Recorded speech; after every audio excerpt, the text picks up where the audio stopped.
Hello. Good morning, everyone. You have to bear with my voice today.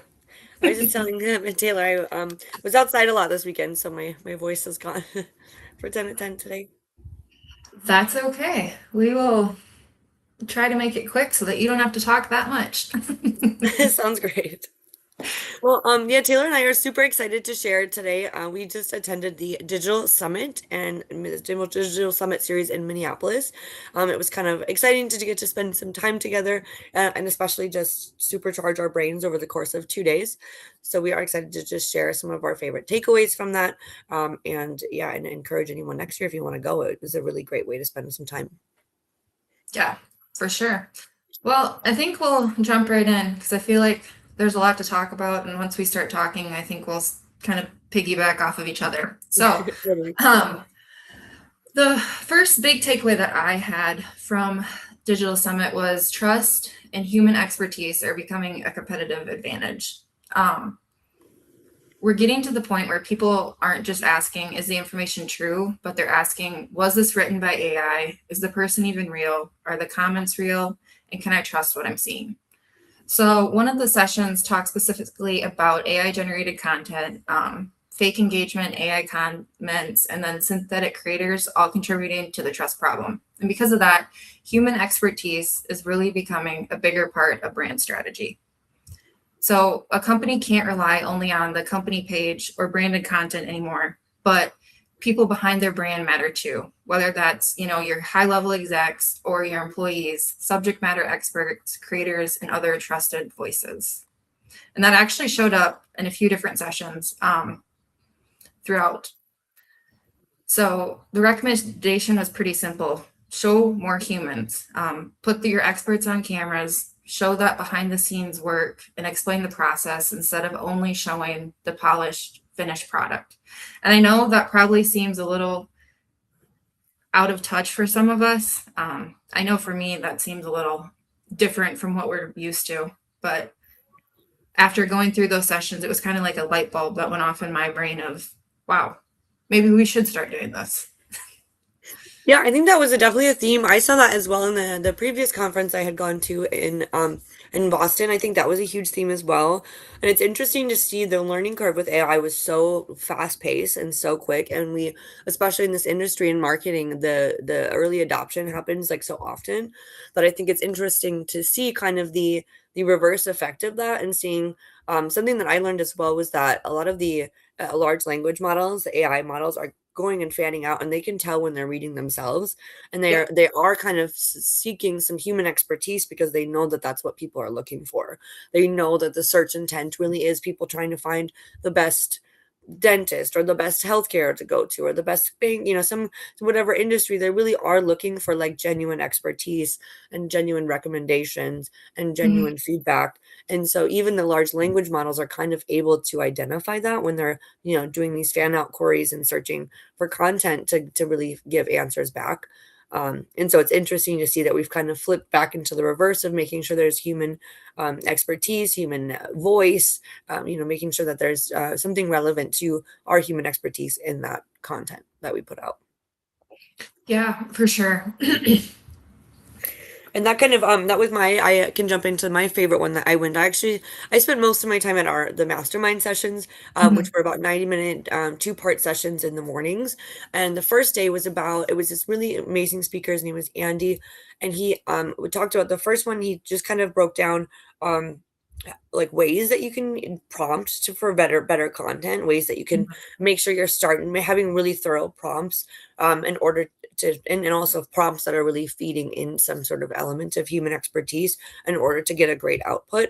And then that second mastermind session was about really how to get visibility across like AI models online. So I thought it was really interesting that we weren't just talking about visibility or we weren't just talking about output. We were talking about how to put in really great quality to get good quality as well back. Yeah, that's awesome. I'm excited for you to share those prompts and start using them and, so that we can see the difference for sure. Absolutely, yeah, I'm excited. We've got a huge library to sort of that was Yeah. shared with us, so it'll be interesting and fun to share those out. So the next theme that I pulled out was visibility is becoming bigger than website traffic. So we're used to thinking that someone discovers a business, clicks a link, comes to the website, and then hopefully converts. But that's increasingly not what the customer journey looks like anymore. People are getting answers directly from Google. They're asking, ChatGPT or other AI tools. They're searching YouTube, TikTok, LinkedIn, or Reddit. And then they're listening to those creators. And sometimes they learn quite a bit about the company before even visiting the website. So one of the keynote speakers essentially said that being found isn't enough anymore. You have to be believed. And that really changed how I started thinking about visibility. Instead of only asking how much traffic did we drive, we may also need to ask, are we showing up where people are researching? Are people talking about us? Are AI tools able to understand what we do? Are our experts visible? And when somebody finally does reach our website, do they already trust us? So that's where things like social search, YouTube, LinkedIn, employee thought leadership, GEO, and even ungating some valuable content start to connect.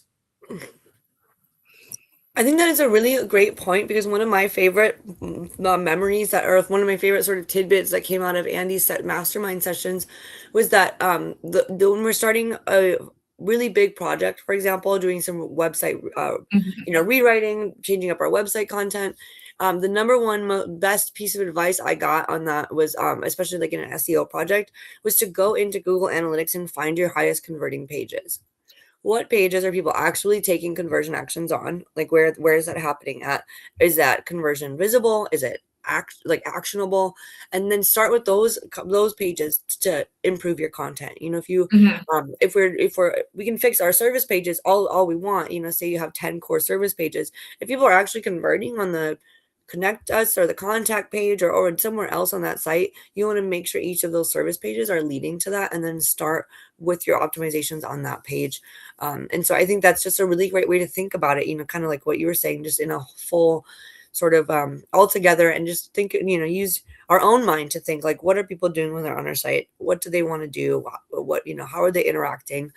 Is there a level of trust and authority on that page? On your high conversion page, is there a reason people would trust you to take that conversion? Is there some ways you can improve the elements of trust and insight in order to get that conversion rate on that page a little higher? I think there's some just like fun ways you can think about the actual human interaction with your page and your content. Yeah, for sure. And I thought that was something I really loved as well. I know this is one of the, I think the only session that we both ended up at, because there's just so many good ones. But there was one about LinkedIn and using LinkedIn as sort of, it was an LinkedIn influencer that was the head of this session.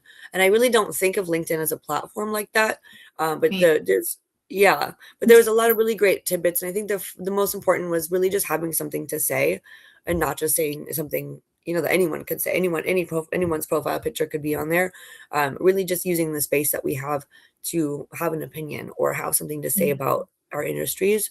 And I think that can go to, as you said, into helping people feel like they're talking to a human or reading from a human as well when you have an opinion. For sure. Mm-hmm.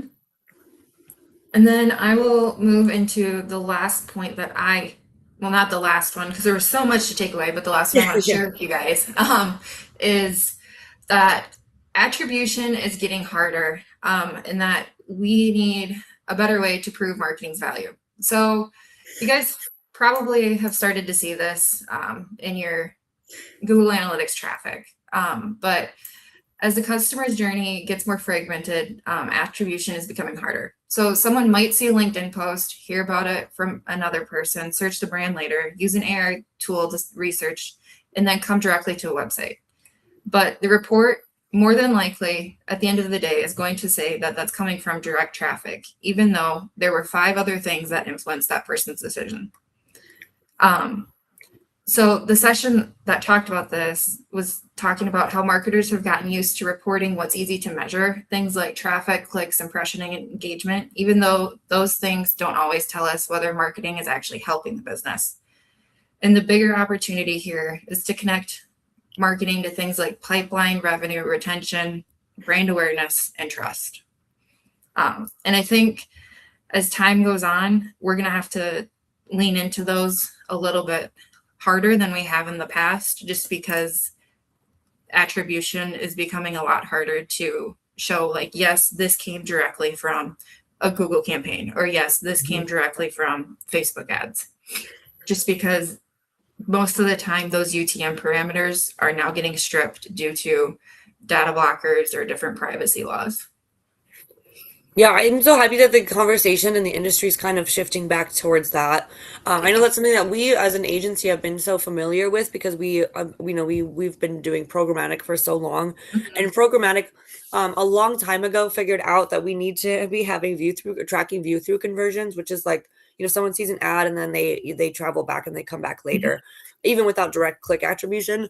And so we've been tracking that in some ways, but I'm so happy to see that kind of rolling out in other platforms as well. And I know that even Google and YouTube is starting to they're beta testing their view through conversions. So I think we're just going to see that on a lot grander scale as we sort of get more creative about how are we actually influencing purchase or conversion. Yeah, I completely agree with you.